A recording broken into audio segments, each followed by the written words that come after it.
আজকে আমি দেখবো কতটা মুশকিল একটা ইউটিউবারের বাড়িতে না বুলা করে গিয়ে তাকে চমকে দেওয়া।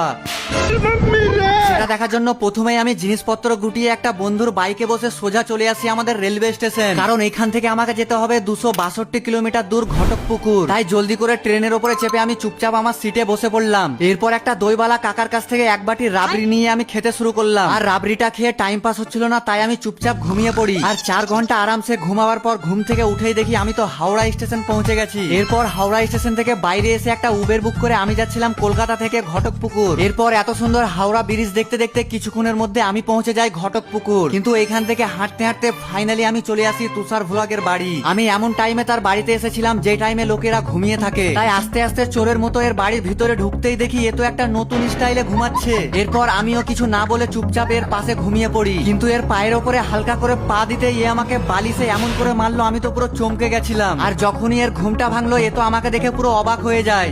তুমি কখন এসছো? সাবস্ক্রাইব করে নাও তোমাদেরও যদি এর ঘুমানোটা ভালো লাগলো।